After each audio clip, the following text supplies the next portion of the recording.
अगर बड़े छोटों की सेवा करते हैं तो ये बड़ों का कर्तव्य है सेवा करना, तो उसमें कौन सी अहंकार की बात।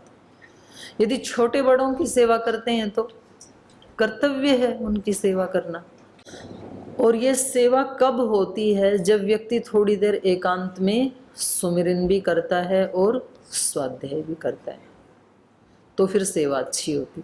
सेवा अच्छी होती है तो सुमिरन और स्वाध्याय भी अच्छा होता है, व्यक्ति का मन लगता है फिर कि आज मैंने जितना खाया था, जितना लिया था इस संसार से, उससे डबल दे दिया, सेवा की है मैंने। तब वो रिलैक्स होकर के ध्यान भजन कर सकता है। और कुछ भी सेवा नहीं की तो मन नहीं लगेगा फिर भजन और ध्यान में। तो तीनों का साधक के लिए, ये बात साधक के लिए कही जा रही है। सिद्ध हो गए उनके ऊपर कोई नियम नहीं होते हैं, फिर वो गुणातीत हो जाते हैं, तो उनके जीवन में आपको परस्पर विरोधाभास दिखाई दे जाएंगे कभी। इसलिए किसी सिद्ध महापुरुष को ढूंढ करके कुतर्क नहीं करना। जैसे रमण महर्षि जैसे सिद्ध योगी हैं, तो आप कहोगे वो तो अपनी गुहा में बैठे ही रहते हैं, वो तो सेवा नहीं करते हैं। तो उनके साथ अपनी तुलना साधक को नहीं करनी चाहिए। या कुछ सिद्ध आपको ऐसे लगेंगे कि जी ये तो सेवा में ही लगे रहते हैं, हमने तो कभी इनको ध्यान में बैठे हुए देखा नहीं। तो पहली बात तो ये है कि जरूरी नहीं है कि वो आपको दिखाएं, जरूर करते होंगे, नहीं तो यहाँ तक पहुंच नहीं सकते हैं।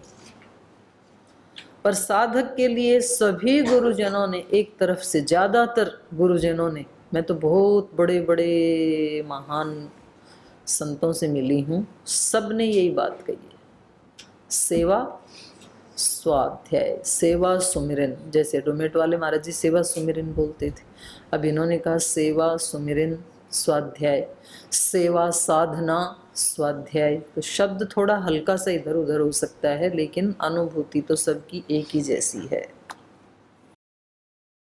तो ये भी सेवा के लिए कह रही हैं, ये कह रहे हैं श्री राम लक्ष्मण को कि ये बड़ा दुर्गम वन है, अरण्य है। इदम कांतारम दुर्गम ही मृग राक्षस सेवितम। यहाँ बहुत सारे जंगली पशु भी रहते हैं। मृग का मतलब जंगली वन्य पशु, मृग का मतलब केवल हिरण नहीं, तो उसमें चीते, भेड़िए, सिंह सब आ जाएंगे, सबको मिला करके मृग कहा जाता है। और राक्षस भी रहते हैं, वन के प्राणी हैं और राक्षस भी हैं, तो पता नहीं कब कौन अटैक कर दे। ये हमारा जीवन है, ये भी कैसा है, ये भी मृग राक्षस सेवितम है।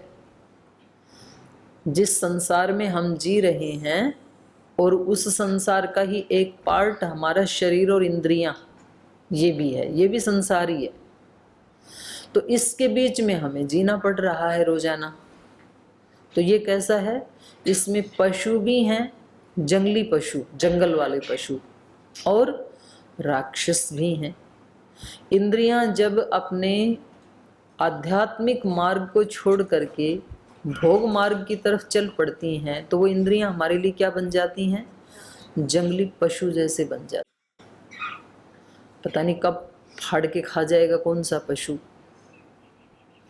शेर, भेड़िया, चीता, सर्प, और ये ही फिर राक्षस बन जाते हैं। हमारे विचार और भाव क्या बन जाते हैं, असुर, राक्षस।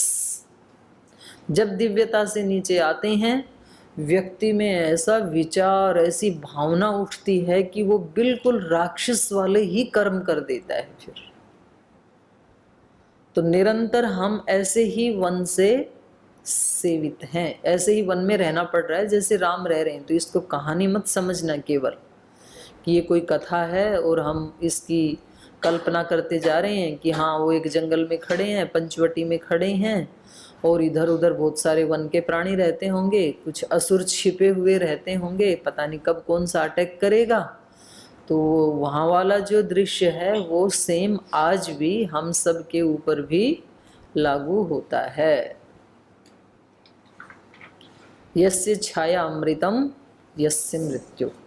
विद्वान व्यक्ति भी, मतलब बहुत सारी शब्दों को जानने वाला व्यक्ति भी कब इधर उधर हो जाएगा कहा नहीं जा सकता है। तू अपनी अक्लमंदी पर विचारों पर न इतराना, जो लहरों की तरह चंचल विचारों का भरोसा क्या। उलझ मत दिल बहारों में, बहारों का भरोसा क्या। केवल विचार से व्यक्ति को अपने आप को सुरक्षित नहीं मान लेना चाहिए, क्योंकि विचार तो चेंज होते सेकंड लगती है। तो सावधानी ही सुरक्षा है, सावधान रहना और शरणागति के भाव में रहना। पूज्य स्वामी गोविंद देव गिरी जी ने बताया था ना, कितनी अच्छी बात वहाँ मंच पे बैठ के सब साधु सन्यासियों को क्या बताया था कि साधुता शरणागति के बिना मेंटेन नहीं हो सकती है। और संसार की चीजें ठीक है, धन ऐश्वर्य वो अपने पुरुषार्थ से कमाया जा सकता है, लेकिन यदि मन में शरणागति का भाव नहीं है, अपने बड़ों के प्रति, माता पिता के प्रति, गुरुजनों के प्रति, और लास्ट में तो भगवान के प्रति, तो फिर बड़ा कठिन है आगे बढ़ना। तो ये पिता की तरह, गुरु की तरह इनको बता रहे हैं कि भाई ये जो पंचवटी वाला जो वन है ये मृग राक्षसों से सेवित है, इसलिए हे तात सीताम च त्वयि च, आपकी भी और सीता की भी रक्षिष्ये, मैं रक्षा करूंगा यहाँ पर रह करके, क्योंकि मेरा ये कर्तव्य है, मैं आपके पिता का मित्र हूँ और आप यहाँ आए हैं तो मैं आप लोगों की रक्षा करना चाहता हूँ। स लक्ष्मणे त्वयि याते, लक्ष्मण सहित जब आप कभी वन में इधर उधर जाएंगे, कुछ लकड़ी आदि लेने, फल फूल लेने के लिए जब जाओगे, तो सीता अकेली है फिर उस समय, तो उस समय मैं इसकी रक्षा करूँगा। तो बड़े बुजुर्ग जो है ना, वो आदमियों सोच लेता है बस अब इनका तो काम पूरा हो गया, हमारे को पाल पोस दिया, नौकरी लगा दिया, वेल सेट कर दिया, अब ये जल्दी से खिसकें तो हम स्वच्छंदों, क्योंकि जब तक ये बैठे हैं तो ये कुछ ना कुछ तो टीका टिप्पणी करेंगे। तो अगर ये ना हो तो हम कितने स्वतंत्रता से अपने काम कर सकते हैं। लगता है ना, लगता है नहीं लगता? आपके यहाँ भी तो बड़े हैं तो कुछ तो जी बोल रहे बोल जी सही कह रहे हो आप कि आप खिसको तो हम थोड़ा स्वच्छंद होकर के काम करेंगे। लेकिन उनकी महत्ता का तब पता लगता है जब वो नहीं होते हैं।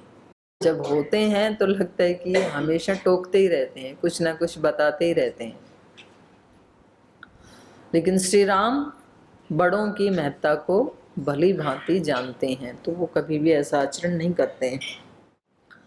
तो कह रहे हैं लक्ष्मण सहित जब तुम कहीं इधर उधर जाओगे, आश्रम से दूर जाओगे, तो त्वयि याते, आप लोगों के जाने पर, हे तात सीताम च रक्षिष्ये, मैं सीता की भी रक्षा करूंगा और तुम्हारे साथ यहाँ रहूंगा। तो यहाँ कौन कौन राक्षस हैं, वन्य प्राणी हैं, तो वो भी मैं आपको बताता रहूंगा। जटायुषम तम प्रतिपूज्य राघव, ऐसा कहने पर माने इन्होंने तो उनका पूजन किया, आदर सत्कार किया, जटायु ने तो श्री राम का, और श्री राम अब उनको फिर दोबारा अपनी तरफ से पूजा कर रहे हैं। तो प्रतिपूज्य, जटायुषम तम प्रतिपूज्य राघव, पहले इन्होंने जटायु की पूजा की, फिर जटायु ने इनका आदर सम्मान किया, तो पूजा का प्रतिपूजा हो गया। तम जटायुषम प्रतिपूज्य राघव सहैव तेना अतिबलेन पक्षिण जगाम ताम पंचवटीम स लक्ष्मणः रिपोन दिधक्षन शलभान इव अनल। तो इनका स्वागत करके, और जब उन्होंने कहा कि मैं सीता की रक्षा करूंगा, तो ऐसा उनसे सुन करके श्री राम शलभान इव अनल, जैसे अग्नि पतंगे उसकी तरफ आते हैं और अग्नि उनको भस्म कर देती है, तो शलभान इव अनलः दिधक्षन, तो ऐसे ही शत्रुओं को दिधक्षन रिपून, शत्रुओं को भस्म सा करते हुए ताम पंचवटीम सलक्ष्मण जगाम, पंचवटी की तरफ श्री राम आगे बढ़ रहे हैं। जैसे अग्नि के पास आ जाते हैं ना रात को पतंगे, तो अग्नि क्या करती है, उनको भस्म कर देती है। तो ऐसे ही श्री राम अपने शत्रुओं को भस्म करते हुए पंचवटी में आगे बढ़ रहे हैं।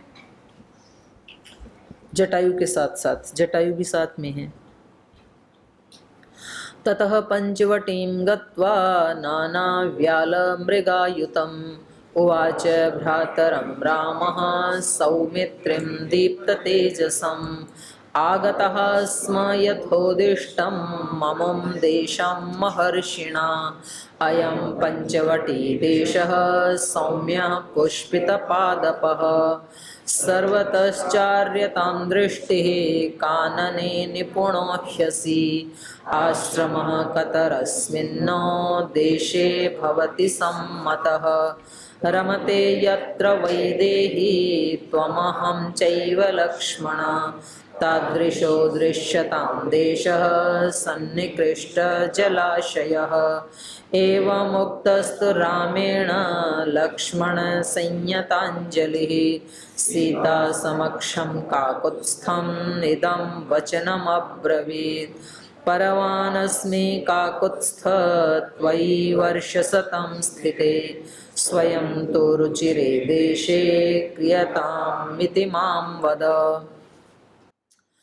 ततः पंचवटीं गत्वा, तो ऐसे उस वन में आगे बढ़ते बढ़ते बढ़ते एक ऐसे स्थान पे पहुंच गए हैं जहाँ 5 वट वृक्ष हैं। तथा पंचवटीं गत्वा नाना व्याल मृगायुतम, जहाँ अनेक प्रकार के व्याल हिंसक वन्य जंगली पशु और मृगायुतम व्याल मृगायुतम हिंसक जो सर्प आदि हैं या शेर भगेरे चीते आदि जो हैं उनसे जो परिपूर्ण है, ऐसे पंचवटी को जा करके पहुँच करके ऐसे स्थान पर पहुँच करके रामः भ्रात्रम सौमित्रिम उवाच, तो राम ने दीप्त तेजसम सौमित्रिम भ्रातरम, जो तेज से दीप्त हैं, जिनका साधना से जिनका चेहरा, जिनका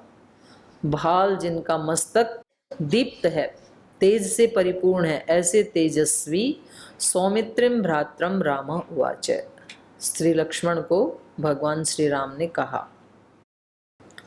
आगतः स्म यथोदिष्टम, जैसा जिस देश को हम चाहते थे, यथोदिष्टम अमुम देशम महर्षिणा, महर्षि अगस्त ने जो स्थान हमें बताया था कि वहां आप जाकर के अपना आवास बना लीजिए, ऐसे अपने यथेष्ट स्थान पर हम आ पहुँचे हैं। आगता स्म अयम पंचवटी देशः सौम्यः, हे सौम्य, यही वो पंचवटी देश है जहाँ के लिए महर्षि अगस्त ने हमें बताया था। तो हम अपने डेस्टिनेशन पे पहुँच गए हैं। और ये स्थान कैसा है? पुष्पितः पादपः, पुष्पों से युक्त पादप हैं यहाँ पर। तो ऐसे वृक्ष हैं, ऐसे पौधे हैं जिन पे खूब सारे फूल हैं और वट वृक्ष हैं, पंचवटी है। ये बहुत रमणीय स्थान है। तो हम यहाँ पर पहुँच गए हैं, जहाँ के लिए हमने पूछा था, जो उन्होंने बताया था, वहाँ हम पहुँच गए हैं। तो यदि बड़ों के निर्देशन में चलता है व्यक्ति, तो अपने डेस्टिनेशन पे पहुँच ही जाता है। तो जो बड़े हैं वो भी थोड़ा थोड़ा बताते हैं ना, भाई अभी आप इतना कर लो, फिर उससे अगला उसके बाद बता देंगे, भाई अभी तो तुम केवल अष्टाध्यायी याद कर लो, ऐसे बताते हैं। तो उससे अगला रास्ता फिर बाद में बताएंगे, अभी तो दर्शन याद कर लो। तो इसको लगता है कि अष्टाध्यायी याद थोड़ी करने आया था, भगवान जी का दर्शन करने आया था, वो तो बताते नहीं है।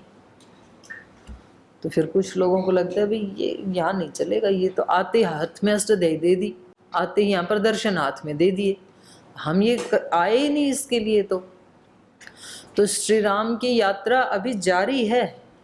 ये तो पंचवटी क्या है? एक पड़ाव है। अंतिम डेस्टिनेशन तो वापस अयोध्या है, लेकिन उससे पहले तो यात्रा काफी करनी पड़ेगी ना अभी। तो बीच बीच में कुछ थोड़ी देर के लिए विश्रांति के स्थान भी आएंगे, फिर संघर्ष भी आएंगे, फिर युद्ध भी आएंगे। और ये सारे काम कैसे करने हैं? इन्हीं राक्षसों और जंगली जानवरों के बीच में रह करके करने हैं। ये सारी साधना कहाँ होगी? इन्हीं के बीच में रह करके होगी। कभी ऐसा स्थान नहीं मिलेगा। अब आप कुछ लोगों के मन में ऐसे आता होगा कि कहीं जंगल में चला जाऊं और वहां जाके समाधि लगाऊं। अब ये तो घनघोर जंगल में ही है, लेकिन जंगल में क्या मिलेंगे? सांप, बिच्छू, शेर, भगेरे, भेड़िए। वो सुरक्षित स्थान नहीं है। कब कौन सा किधर से आएगा पता नहीं चलता है। यहाँ तो फिर भी थोड़ा सा सुरक्षित है उससे अपेक्षाकृत। समय पे कम से कम जल, अन्न कुछ तो मिल तो जाएगा। वहां कहां से खिचड़ी आएगी? इतना सरल नहीं है। तो जितनी साधना करनी है वो इनके बीच में रह के ही करनी है। और जो बड़े बताते हैं, अगस्त ऋषि ने कहा भी तुम पंचवटी चले जाओ, वहां जा करके रहो। गृध्रराज जटायु ने कहा कि मैं आपकी रक्षा करूंगा, मैं आपके साथ हूं यहाँ पर, तो आप यहाँ पर बना सकते हैं। तो ऐसे जैसे ये अपने गुरुजनों की बात मान करके एक जो बीच का पड़ाव है वहां आ गए और अब वहां पर ये साधना प्रारंभ करेंगे। तो ऐसे हम सबको चाहिए कि जैसे हमारे गुरुजन हमें बताते हैं, अपने बड़े हमें बताते हैं, वैसे वैसे करते जाएं। तो पहले वो एक एक डेस्टिनेशन पे पहुंचाते रहेंगे और फिर लास्ट में अंतिम डेस्टिनेशन पर भी पहुंचा ही देंगे। इसी को शरणागति का भाव कहा जाता है। तो इन्होंने अपने भाई से कहा कि जो महर्षि अगस्त ने हमें बताया था उस अपने उद्दिष्ट स्थान पर हम आ पहुँचे हैं। अयम पंचवटी देश सौम्य पुष्पिता पादपः। बहुत सुंदर स्थान है ये भी। भले ही अंतिम पड़ाव नहीं, अंतिम लक्ष्य नहीं है, लेकिन ये भी अपने आप में बहुत सुंदर स्थान है। तो जब व्यक्ति एक साधक की दृष्टि में और साधक की दिनचर्या में होता है, तब हर परिस्थिति का अपना आनंद है।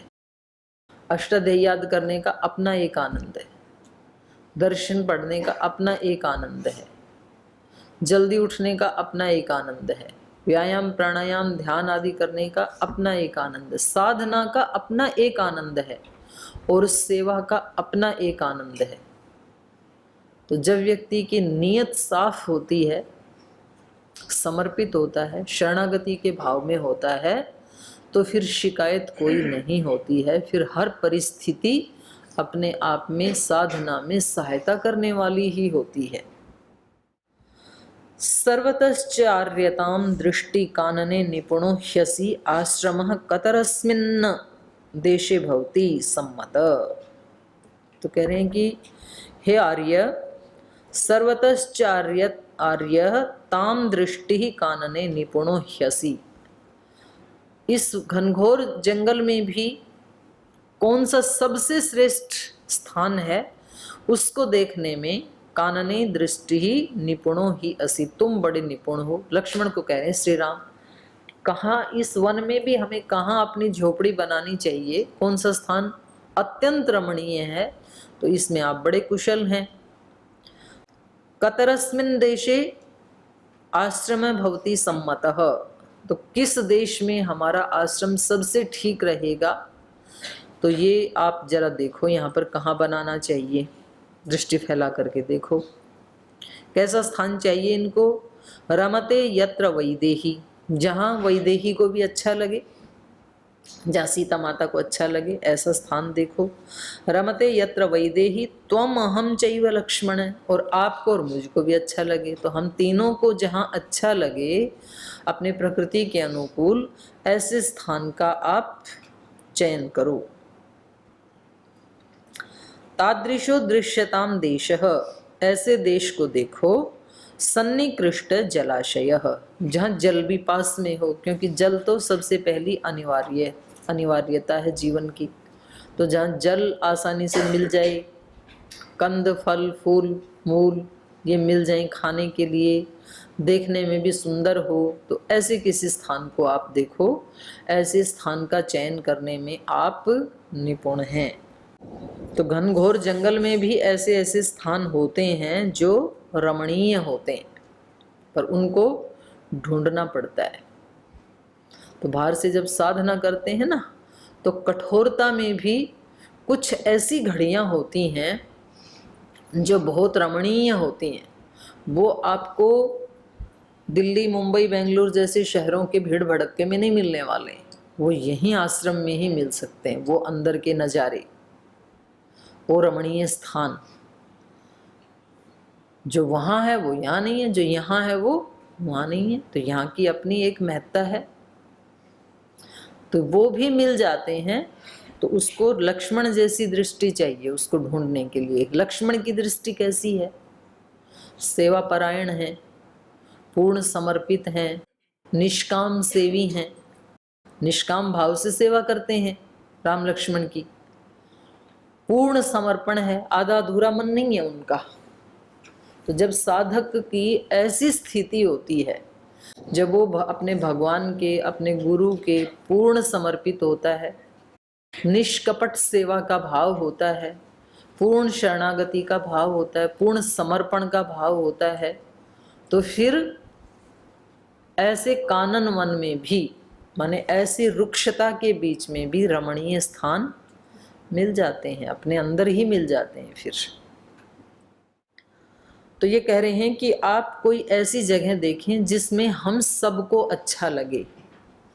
तो जहाँ व्यक्ति रहता है वहाँ व्यक्ति को ऐसा प्रयास करना चाहिए कि जिससे खुद को भी अच्छा लगे, बड़ों को भी अच्छा लगे, छोटों को भी अच्छा लगे। तो वो परिसर क्या बन जाए हमारे लिए? रमणीय बन जाए। जैसे आश्रम में भी रहते हैं तो हर व्यक्ति को हर व्यक्ति के सुख के बारे में सोचना चाहिए। ऐसे नहीं होना चाहिए कि भाई तुम बड़े यूँ कहें कि तुम ये काम करो और छोटे वाले बोलें जी फिर इसके लिए तो हमें अपने व्यायाम के लिए समय ही नहीं मिलेगा। बोले वो हमें नहीं पता, आप मैनेज करो। फिर मैनेज कैसे करें? टाइम तो वही है, व्यायाम का भी, प्राणायाम का भी। बोले ये हमें नहीं पता, आप मैनेज करो, जैसे भी करना हो, ये तो करना ही पड़ेगा। तो फिर वो स्थान रमणीय नहीं होता है, क्योंकि एक के लिए तो वो सुख का साधन बन गया, जिसने आदेश दिया उसका पालन हुआ, तो उसके लिए तो रमणीय हो गया। लेकिन दूसरे के लिए तो रमणीय नहीं है। दूसरे के लिए कैसा हो गया? वो टेंशन वाला हो गया। तो वो तो अंदर अंदर से घुटता ही रहेगा। तो उसको लगेगा कि कोई तो ऐसा अवसर मिले जो इससे बाहर निकलो किसी तरह से। तो जब कहीं कहें कि भाई आज वहाँ घुमाने के लिए ले जाएंगे, हाँ जी, ताली ताली ताली ताली, ले चलो ले चलो ले चलो, थोड़ी देर तो निकलो यहाँ से। वहाँ क्या है? वहाँ भी ऐसा ही है। बोले नहीं वहाँ से ठीक है, एक दिन तो बाहर निकालो कम से कम।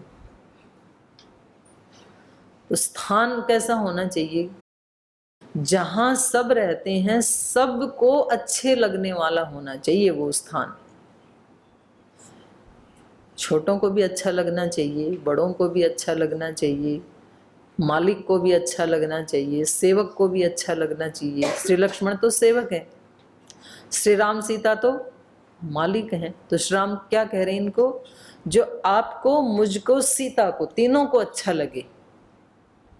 तो ऐसा इन्वायरमेंट बनना चाहिए, चाहे वो घर में रहता है व्यक्ति, चाहे गुरुकुल में रहता है, चाहे आश्रम में रहता है, चाहे जंगल में रहता है, चाहे शहर में रहता है, जिनके बीच में रहता है, तो वहाँ सबको अच्छा लगना चाहिए, तब पंचवटी बनती है।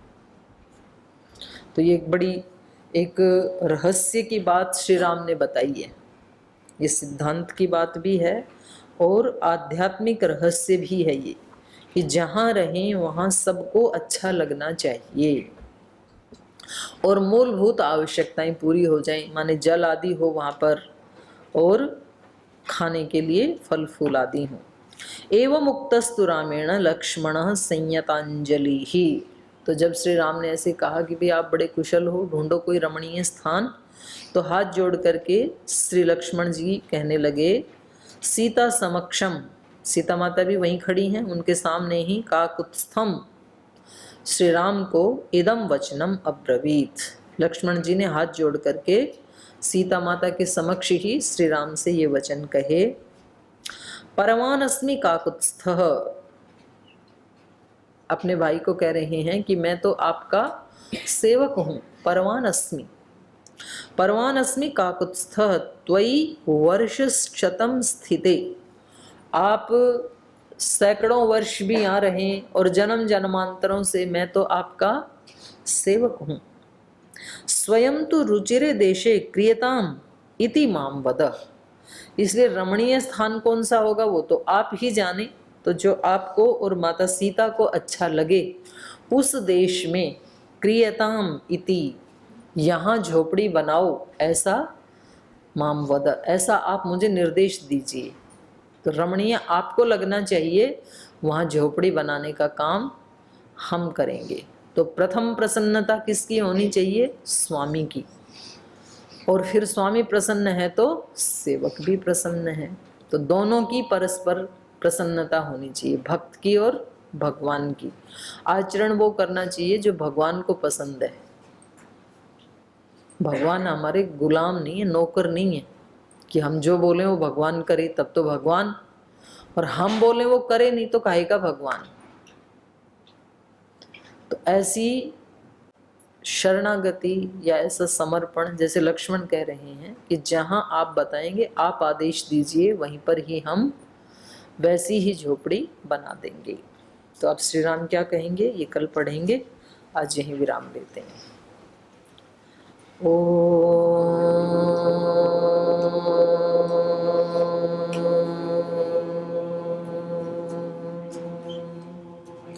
शांति शांति शांति। श्री गुरुभ्यो नमः।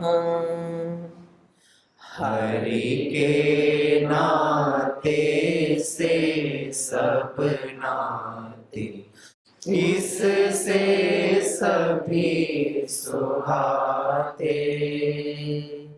हरि के नाते से सब नाते, इससे सभी सुहाते। किससे वैर करेंगे प्यारे, विविध रूप धर आते।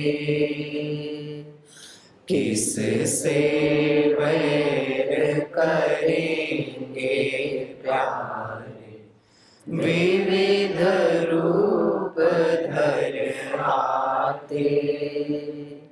स्वार्थ बिना जो सबकी सेवा करते नहीं आघाते। स्वार्थ बिना जो सबकी सेवा करते नहीं आघाते। पर दुख दुखी सुखी पर सुख में, वो जन हरि को भाते। पर दुख दुखी सुखी पर सुख में, वो जन हरि को भाते। हरि के नाते से सब नाते, इससे सभी सुहाते। किससे वैर करेंगे प्यारे, विविध रूप धर आते। विविध रूप धर आते। विविध रूप धर आते।